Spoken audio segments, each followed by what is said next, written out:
You reach for something sweet, a candy bar, a soda, whatever's closest.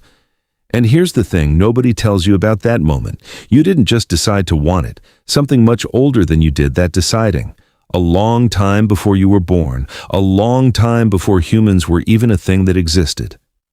Ask most people when humans started eating sugar and you'll get the same guess. Factories. The Industrial Revolution. Maybe someone throws in the word processed, like that settles it. It doesn't. There are 3 moments buried in this story. And the first one happens so far back that humans, as a species, aren't even in the picture yet. The second one happens during a famine so severe, it may have rewired how your body handles fat permanently. And the third one is the moment everything changed almost overnight, and it involves ships, an empire, and something a lot darker than a sweet tooth. Let's start with the version of the story most people already know. Humans and honey. Cave paintings in Spain, dated back roughly 8,000 years, show a figure climbing toward a wild beehive, arm reaching into the swarm. Similar paintings turn up in India and Africa.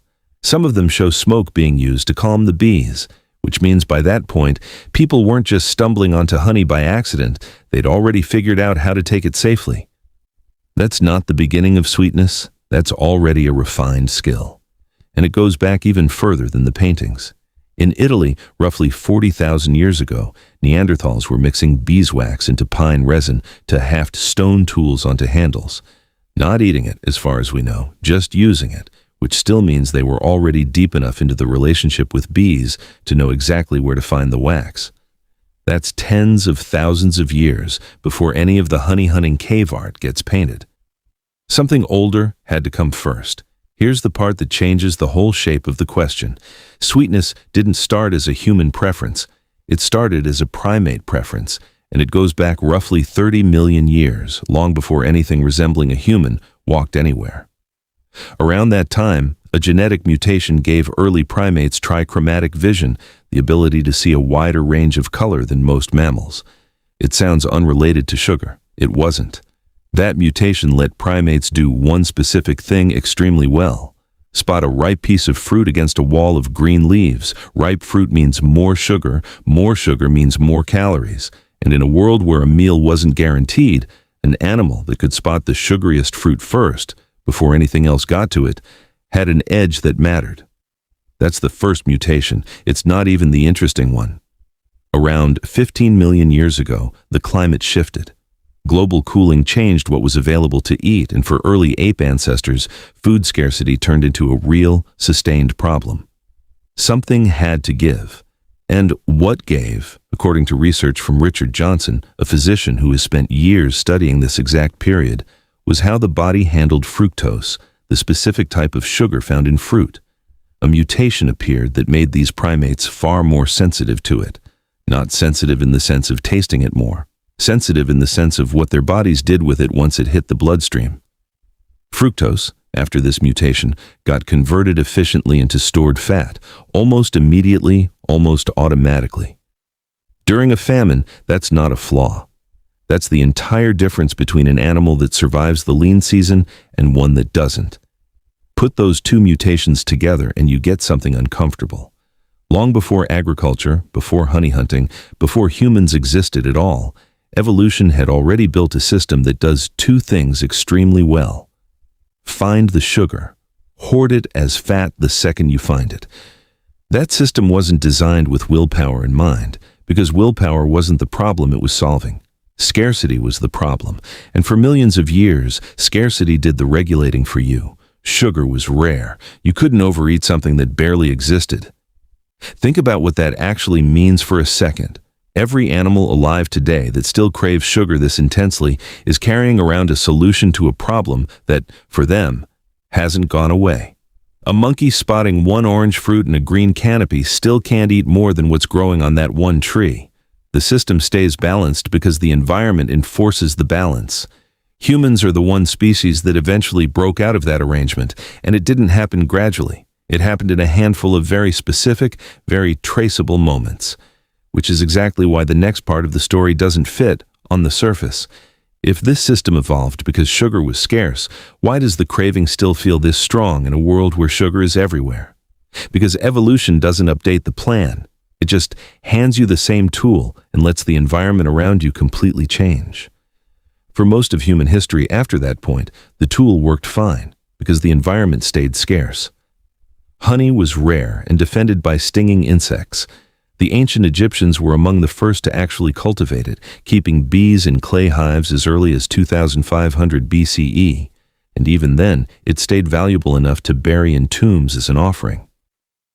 Sugarcane tells a similar story. It originated in New Guinea, made its way through South and Southeast Asia, and by around the 6th century BCE, Persian soldiers invading India came across it and didn't know what to make of it.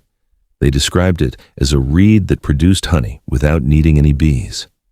When Alexander the Great's forces reached the region roughly 2 centuries later, refined sugar started moving west for the first time, and for over 1,000 years after that, it stayed what honey had always been: rare, expensive, a small luxury, not a daily habit. Then came the third moment, the one that actually broke the system.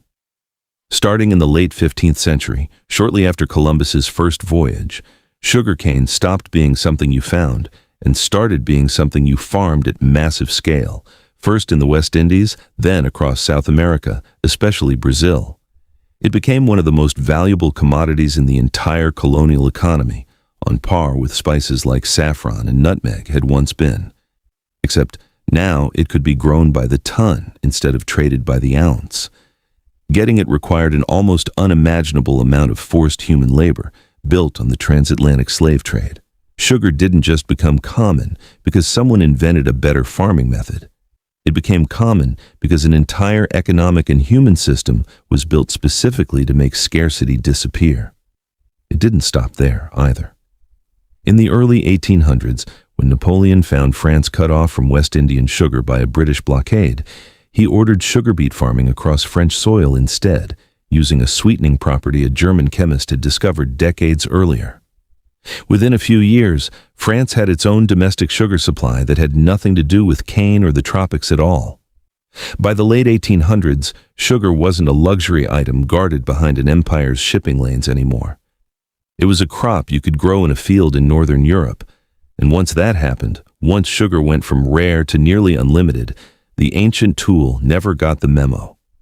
The craving stayed exactly as strong as it had been when a piece of ripe fruit might be the best calories you'd see all week. Except now that fruit is sitting in every vending machine on every corner, unlimited, all day, every day. So when you reach for something sweet without really thinking about it, that's not a modern failure of discipline. That's a 30-million-year-old fruit detection system and a 15-million-year-old famine survival mutation, both still running. Both still convinced that what you're looking at might be the last sugar you'll see for a while. They were built for a world of scarcity that stopped existing a few hundred years ago, and nobody sent the update. Here's what makes that strange to sit with. Every other part of you has kept adapting. Your ancestors' immune systems changed as new diseases showed up. Their skin tone shifted as they migrated across latitudes. Entire populations developed the ability to digest milk as adults, something that didn't exist a few thousand years earlier. Evolution kept working right up until the eye blink of time, just a few hundred years, in which sugar went from rare to infinite. Compared to those other timelines, a few hundred years is nothing, not even close to enough time for a new mutation to catch up. Which means the craving currently running through you, the one that pulled your hand toward whatever's sweet earlier today, isn't really about today at all.